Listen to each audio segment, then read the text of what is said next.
Eastern Finals on TNT is presented by Google Pixel. It's game one of the best of 7. The Toronto Raptors facing the Milwaukee Bucks, the winner heading to the NBA Finals. See if we can get a high screen. He got the switch that he wanted. Lowry underneath. The jam. Tell you what, Bledsoe's showing why he was first team all defense. Lee with the rainbow three. Fred VanVleet. Lowry played by Hill. Gets the pick from Ibaka. Ibaka. Little mix-up on the exchange defensively. Back comes Middleton. Goes behind the back and lost it. Lowry with the steal. He has Giannis behind him. Gets to Leonard. He stuffed a facial. We are ready for game one. Golden State Warriors, Toronto Raptors. As we welcome you to the NBA Finals presented by YouTube TV. What an atmosphere outside the arena, inside Scotiabank Arena. As tip-off just moments away, and let's hear it from the coaches on their last minutes.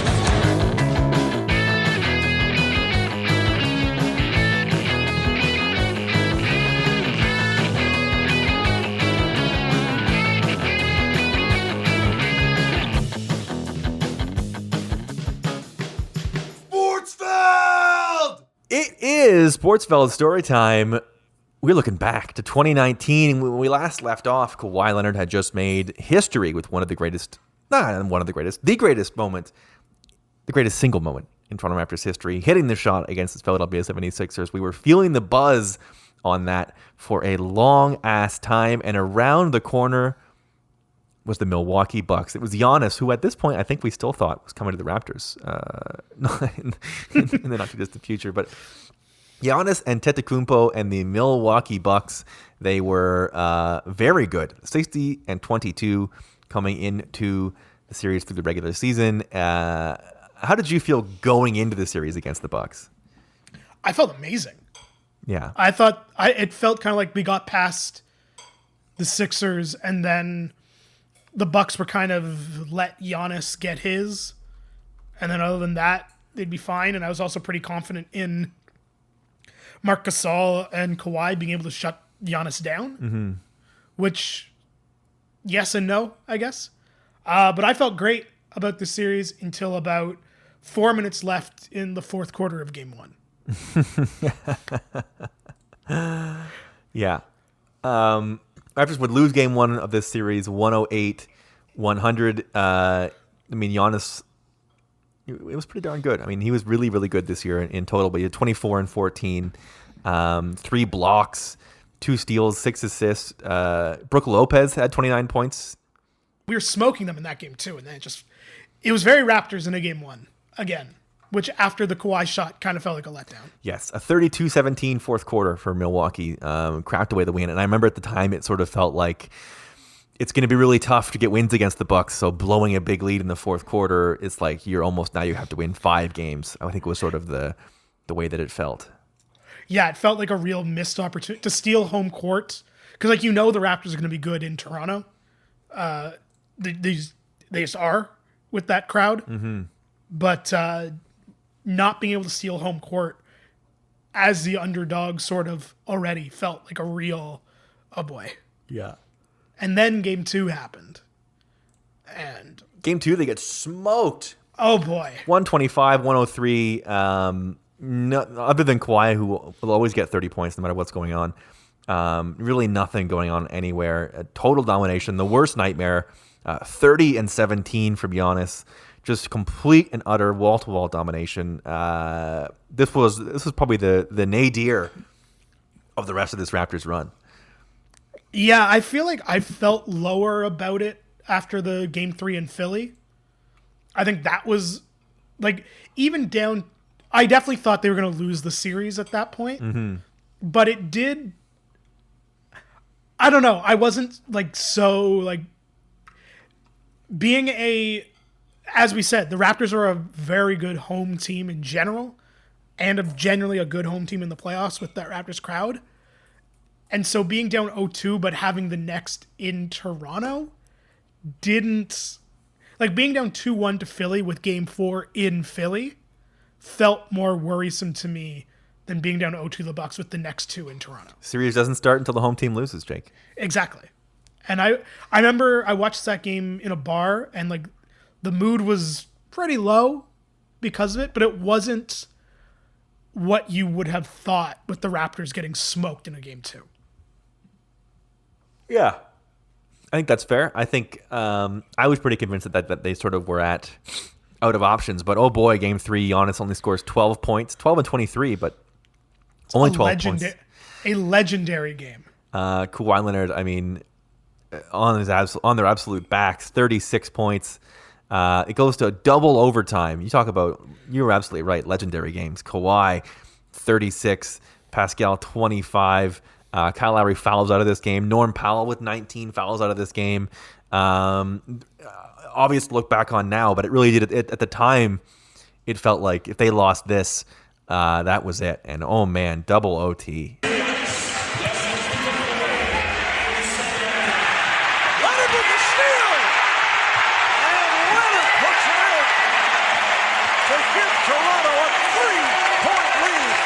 Just under a minute left in the second OT.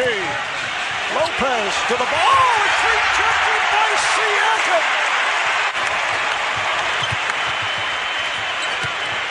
Leonard with a beautiful move and scoring. Kawhi Leonard has given Toronto a 4-point lead. Double OT. Kawhi, I feel like this is the game where he kind of tweaked his leg. Yeah. And he was kind of on one leg, but was still battling through. And then it went to double OT. And Pascal had a big game, and this has been, I think, forgotten because Game 6 against the Bucks was so great, and obviously the shot, which we talked about last week, and then everything with the Warriors and winning the title. But like, this is one of the greatest games in Raptors history. We could do a full episode on this game as sort of as the turning point of when they were able to turn it around and really become the team that became undeniable. And then this sort of turns around to, I mean, Game 4, Fred VanVleet goes 5 for 6. All of a sudden, Fred VanVleet's a plus 25 from the field, Norm Powell a plus 29. And this is where it became the Raptors' depth actually starting to matter a little bit because, as we had spoken about in previous episodes, they sort of couldn't play anybody that wasn't in the starting lineup. Serge wasn't very good. And Fred wasn't very good. Then against the Bucks, Serge wakes up. Fred finds some matchups. Norm is always a Bucks killer. This is sort of where that tide started to turn because Kawhi only has 19, which after the leg tweak, a little concerning. But Kyle has 25, and the bench really shows up. 120, 102 for the Raptors. Was between Game 3 and 4 I believe that's when Fred Jr. was born. I believe so, yes. And I believe this was the beginning of the legend of Fred Jr. and dad strength Fred VanVleet. Incredible. Just like crazy. May 20th is the birth of the child. So pardon me, the kid was born before Game 3. Or pardon me, before Game 4. You're right, between Game 3 and 4. This is the beginning of the run that made Fred VanVleet $80 million. Is basically what happened here. Absolutely right. We go forward 105-99 in Game 5. Oh boy, 35 from Kawhi.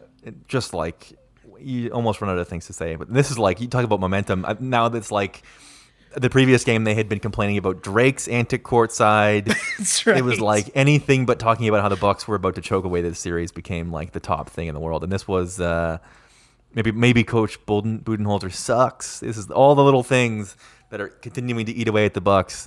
Right, because wasn't he just playing? He was playing Giannis like 34 minutes a game or something. Yeah, he plays 39 in this one, but also like Middleton really bad in this game. The bench, they couldn't get anything from the bench. Hill, Connaughton, Ilyasova, Mirotic, all major negatives. Raptors all the momentum with a big fourth quarter to pull away and take the win. And then Game 6. I mean, you talk about great moments.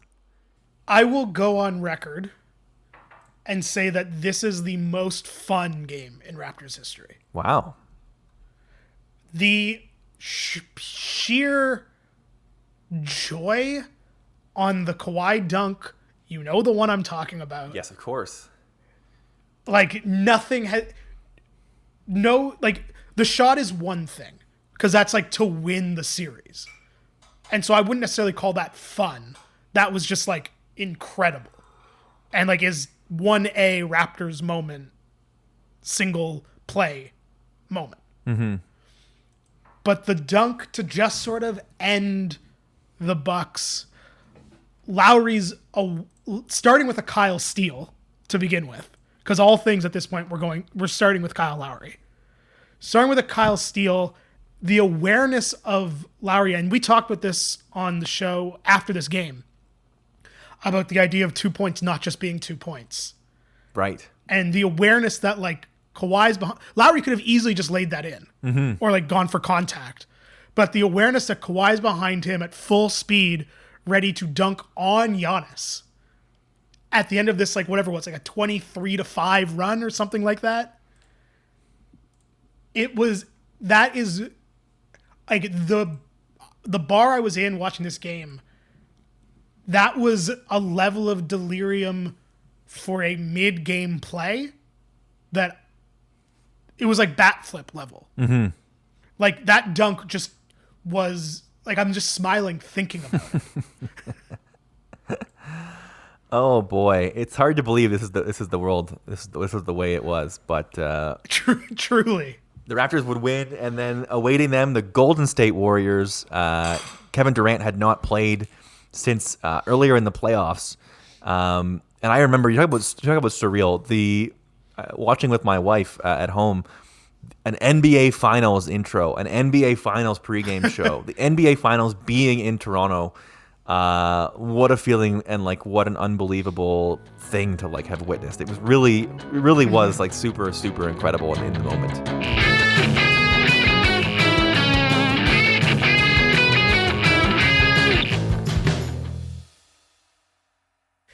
It's funny how game one of the finals, how extremely quickly it went from basically every Raptors fan, at least everyone that I know, it went from, within the span of 2.5 hours, went from we're just happy to be here to we're going to win this fucking thing. Yeah. Because, like, yes, they didn't have Kevin Durant, but it was still the Warriors. It's still Steph and Clay and Draymond and all that. And I remember thinking, like, I can't wait for us to... It'll be so fun to lose to the Warriors, was kind of my attitude. Right, I remember that.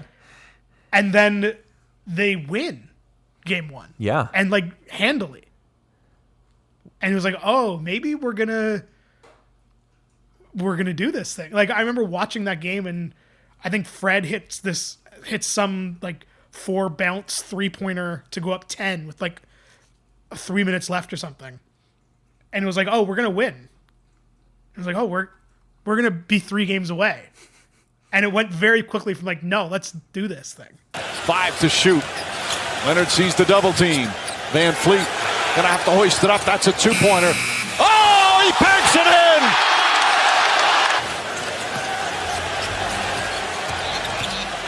Curry gets to the rim, left-handed, banks it home with the foul as Curry goes crashing to the floor. Good ball denial from Klay Thompson. Siakam makes his move, drives, off balance, shot missed, rebound, tipped up and in!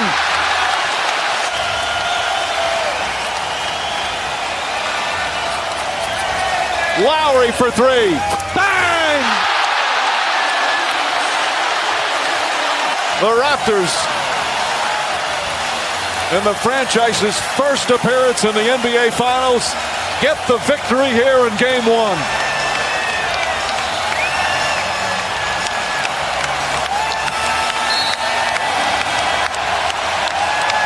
Crazy. The Warriors get one back in Game 2. It's a split going to Oracle. The Raptors win Game 3 behind 30 from Kawhi. Everybody in the starting lineup with huge double-digit games. And the question starting to be is Kevin Durant going to come back into this series? That was such... it's hard to even overstate how much that storyline was like a part of every single day of this series. It was like that was the only thing anybody talked about. It was almost secondary to what was happening. Steph, by the way, 47 points. in Game 3. Steph really, maybe when he retires, we'll get like the full appreciation of how like unbelievable Steph Curry is. Like really, truly. Yeah, and like to that point, like Steph is basically alone because Klay doesn't play in this game either. He's terrifying at all times. Just like actively, even without Klay, without Durant, you're still like, well, Steph could go for 60 tonight. Yeah. I was saying how to that point in Game 3 he has 47, even though they lose by 14. Saying how Game 6 against the Bucks was like the most fun Raptors game. This Game 4 against the Warriors also way up there. A Friday night to go up 3-1 in the NBA Finals. That was like that again. Like crazy the world was this way, but the bar we were at that night just turned into a party. Everyone was. It was summer. It was warm. It was Friday. Everyone was in such a good mood. Oh, what a good time!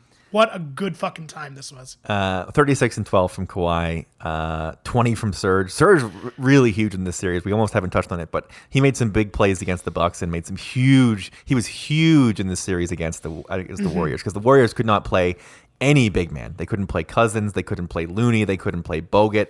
It didn't matter. The Raptors had. And it's so funny now with how difficult the Raptors have had a time with their centers in 2021 is like they had an answer for every big man in every series all the way through this playoff run. It's such a cool thing. It's like that was such a like obviously Kawhi is a difference for a lot of this, but like they also had an answer for every big man that could have posed a problem. It's such a and the box and one and all that. Such a well built team. Yeah, like this game, Steph and Klay 27 and 28, and it's just not enough because the Raptors are too deep. 36 from Kawhi. And then, I mean, Kevin Durant comes back in Game 5. Crazy moment. Yeah. A crazy moment. And then, the controversy, let's call it. Sure. Of the fans. I feel like that, I think that got blown up proportion in every sense of it, from all sides. With the people, the cheering when Kevin Durant went down. Yeah. Because I'm sure there were some people cheering that he got hurt, but it wasn't that. And like, don't do that. But also, I'm sure it wasn't, yay, this man is injured. It was, yay, their best player isn't playing. Yeah. And also in the moment, it was like a steal also in the moment. So like, you're not thinking like, oh, he's hurt. And then also the sort of reaction from the other way of like Raptors fans afterwards being like, we've got to raise money to apologize. It's like, fucking like, come on. Yeah. Listen, I know for me, at least personally, the immediate thought was, oh my God, we're going to win the NBA Finals. Right. Of course. Like that was, of course it was. I'm not afraid to admit it. I was immediately like, oh my God, that's the thing. That the one thing holding them back was like Durant came out on fire, 3 of 3 for 3. 3 of 5 in the game, looked like he couldn't miss, looked incredible, and then he was going to be the difference one way or the other, and then he went down. It was like, oh my God. And also, to your point, like we didn't know it was going to be a fucking Achilles tear, right? Like right. There's a difference between he turns his ankle or like he loses a full year and a half of his career. Because it also kind of, like in the moment, because it was mid play, it did kind of look like he just slipped. Yeah. And then it was like, oh, okay, this is serious. But I felt that whole thing was a little crazy. Anyway, Kyle Lowry gets a chance to win the NBA Finals at the buzzer in this game. The one regret of this, well, I don't know. I have two minds of it. One, I do wish the Raptors had won at home. Mm-hmm. I also obviously wish that Kyle Lowry hitting a buzzer beater to win the NBA Finals. Like, you cannot script it better than that. But because of the whole Durant thing, I think it's good they didn't win that night. Yeah. Well, they do win later on. Game 6, 114-110. I'll tell you this. I don't remember anything from this game. I really don't. I had to rewatch it. I was like, I don't remember. I basically like blacked out this entire. The only thing I remember is yelling that Iguodala didn't want to shoot. And I look back at it and he had 15 shots and 22 points somehow. I remember, man, oh man. I remember we stood in our little corner of that bar. Mm-hmm. I remember we lived and died with every shot. I remember Kyle coming out on fire and us going crazy at that. And then, yeah, a lot of it's a blur to me as well. Kyle Lowry, did he ever? Oh my goodness. 15 first quarter points from Kyle Lowry. 1, 2, 3, 4. The first 4 makes in the game go to Kyle. 3 of them 3-pointers. Layup 3, 3, 3. Kyle with 11 points on his own in the first 2 minutes. I just sort of remember. I remember that. I remember shit talking Iguodala, and then I remember the free throws at the end of the game. Everything else is just sort of a blur until I watched it back. You mentioned a couple times in this, like, just felt like a dream. Like it's unbelievable that this even happened. Just crazy. I sort of remember Fred's step back 3. But yeah, I remember drinking champagne in the alley. Yeah, I remember the after more than I remember the game itself. Same with me. Hugging strangers, high-fiving strangers, drinking in the alley, walking home with Steve afterwards. Just like a great time. Just an unbelievable. Raptors win the goddamn NBA Finals. Boy, oh boy. And then the parade. I mean, holy cow. Just like an unbelievable parade. Kawhi bookends it with the great laugh. Storybook stuff. Like, truly, if you're going to have 1 year supernova out of nowhere, there are so many pieces of this season and this run that are going to live forever for Raptors fans. Yeah, it's like, it's unbelievable that it happened at all. Especially looking at like how, and like this has been talked about a million times, but how the world is now, how so much of that run from a fan perspective was massive amounts of people watching basketball together, and how cool that was, and how it cannot happen anymore. Yeah, man, oh man. And never forget, when they needed a bucket to win this game, they went to Pascal Siakam. That's true. Winning shot of the NBA Finals. They went to Pascal, ISO'd against Draymond Green, and they said, this is the matchup we want. That was what they did. A 2-footer against Draymond is how it goes down. And then I think there was a timeout. I can't remember how that ended, but the Raptors take a bunch of free throws with the game already over because Steph misses a 3-pointer. Right, Steph misses a 3, Draymond gets the rebound and tries to call timeout. 0.7 seconds. They didn't have a timeout left, and that was the end of the game. I remember a man in front of me at the bar picking up a stool and people having to be like, it's not over yet. And he was like, oh, okay, fair enough. Very weird ending. A very weird ending. Yeah, but awesome. And that moment of Kyle lifting the trophy, so good. And we would be remiss if we didn't point out that what a fucking shame it is that this moment was robbed from Masai Ujiri. Of course, by a racist, shitty cop who I can't really say much about him other than fuck him forever. And took a year and a half to admit that nothing happened that caused him to do that, other than that he was a piece of shit. Don't worry, he still made $200,000 a year on administrative leave because of it. So anyway, not to end on the sad note. We end on the note that the Raptors made a bunch of fans for life with this, and there are kids that are going to grow up as massive Raptors fans. And in the way that we talk about this, the way that we talk about the 93 Jays, they're going to be kids years from now who talk about this team that way. And they talk about Marc Gasol, and they talk about Kawhi and Danny Green and Pascal and Kyle and Fred. There's going to be those kids, and that's, to me, what is the coolest part of all of this. And we saw a fucking championship in Toronto. Like, oh my God. Oh my God. It'll never not be crazy that I lived in Toronto for a team winning a world championship in a major sport. It's just, wow.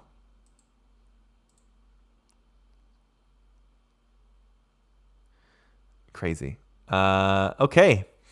Well, folks, that is it for another month. That is Sportsfeld Storytime. What a great time going back and looking at just one of the best teams we'll ever see. The real takeaway was what a perfectly built team. Like, they had everything. Defense, everybody on the floor could score, incredible passing, big men, wings, a superstar, a top-level point guard. Just one of the most well-built teams I've ever seen in any version of this city anywhere. It's just amazing. Yeah, I feel like there's a bit of a narrative out there of like, oh, they only won because Durant and Clay got hurt. But like that Raptors team was so fucking good. Incredibly well built, just perfectly well built, and as we've said before on this show, a testament to like when you're right there, you should go for it, because a lot of teams didn't push in against these Warrior teams, and we're like, well, no one's ever going to beat the Durant Warriors. It's like, well, you never know what's going to happen. You never know.